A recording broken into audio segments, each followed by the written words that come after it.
What would someone describe a credible person as? Trustworthy? A person with all the facts? The facts that don't care about your feelings? Well, according to the Oxford English Dictionary, credibility is described as the quality that somebody/something has that makes people believe or trust them. Interesting. So credibility doesn't necessarily mean that the person/thing knows what they're talking about, but that they possess a quality that make others believe or trust them. So if credibility involves in making people believe in what we say,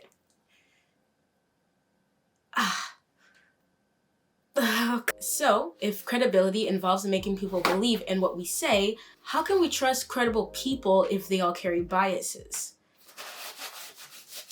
No human is exempt from personal bias clouding their judgment and ability to understand other people's perspectives, not even those who are experts in their fields. And if that's the case, how can we be sure that the information we're digesting is the absolute truth? This question might be too deep for some of you, but I think it's important that we ask these scary questions. But it's too complicated to answer directly, so let's start by dissecting the definition of credibility. What are you doing? The camera's cutting to me, so it's my turn? But we're the same person. No, we're wearing different coats. Okay. What synonym does the word trust and belief have in common? Faith. Faith. I said it first, faith.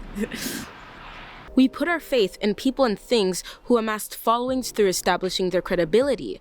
We make the choice to believe them, and we make that choice by evaluating their character. But that doesn't mean that people can't create a perception that they're good, credible people. In other words, credible people can either be deceptive or genuine. Them being seen as credible doesn't guarantee their innocence or even lack of bias. And it definitely doesn't mean they have our best interests at heart. I mean, look at your average self-help guru. I'm sure many of them genuinely want to help people, but there are just as many with very large followings that aren't there to help people, yet the only reason they're still able to scam more people is because they still have some credibility in some sense, even if their reputation is questionable. Okay, I'm not saying that no credible person can be trusted, but the main dilemma is this. They are human, which means that most of them operate similar to the average person, which is professing their perspectives as the absolute truth. And you may sit here confused and watch me sip this disgusting tea and ask yourself, Hannah, what do you mean by perspectives of absolute truth? What does that even mean?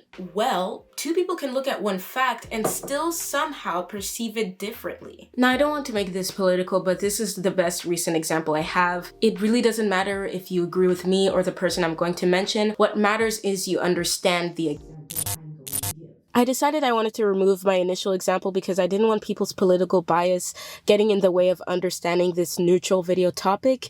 So here's a more friendly example. My dear friend Bert, a known cake connoisseur, buys a cake with both chocolate and vanilla flavors. Bert hates chocolate but loves vanilla, while I, an intellectual of course, loves chocolate and hates vanilla. We taste the cake, realize it's gross, and start arguing because Bert thinks the overload of chocolate ruined the cake. Well, the cake is expired, guys. There is literally mold growing on the cake. How did we not die?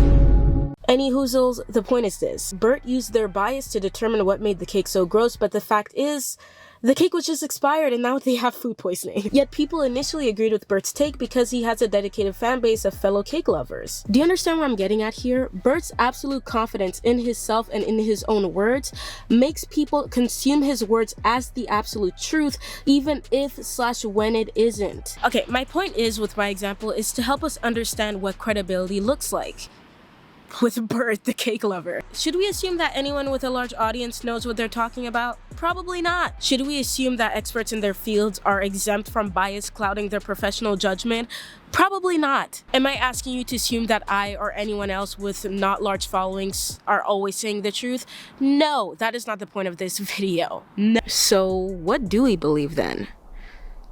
Is this how people fall down the conspiracy rabbit hole? Good credible people establish their credibility through confidence, well-spoken words, the growth and loyalty of their audience, their financial status, etc. While non-credible people or fake credible people establish themselves through manipulation, through deceptive lies that trick the uneducated mind, through impersonation of good credible people that trick ignorant minds, etc. We must have vigilant minds because even though we have the advantage of searching information at the tip of our finger, every single thing that we consume can either mold us into being as smart as and as crazy as. Wait, why didn't you put anyone there? What do you mean? You said as smart as and as crazy as, but you didn't actually mention anyone. Who are you talking about? Oh, yeah. See, I didn't put anyone there because some people wouldn't agree with me whether X person is smart or crazy based on personal bias and the credibility level they attributed to them. Interesting. But as it says in Psalm chapter 118 verse 8, it is better to take refuge in the Lord than to trust man. I just realized I don't hold cups like most people do. But judging by everything I said today, trusting humans is as chancy as flipping a coin. But to end on a good note, I'm not drinking that. The best way to determine who to trust is by evaluating their character, identifying consistency in their spoken words, and measuring not only the level of their integrity, but their open-mindedness, as well as their willingness to learn and improve.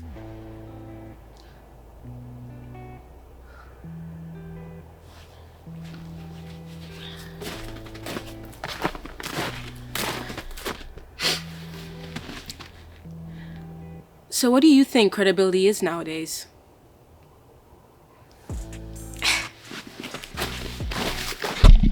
Anyways, thank you guys so much for watching this week's video. So I have a few questions for you guys besides the corny one I said at the end when I was outside.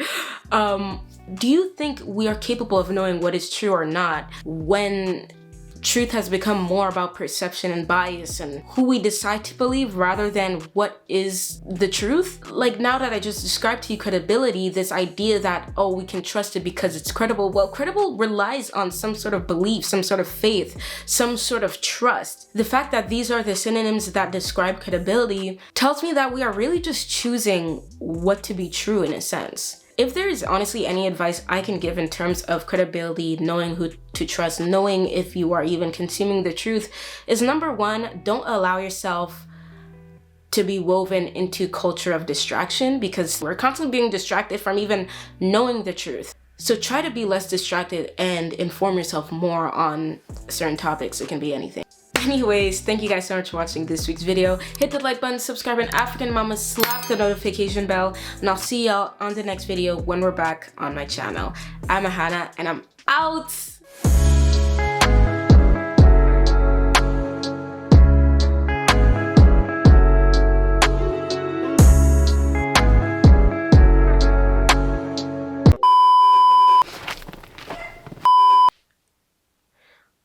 Well, an intellectual, of course. But as it says in Psalm... Everyone's looking at me, why? The camera's... I said open-mindedness so many times, it doesn't even sound like a word anymore.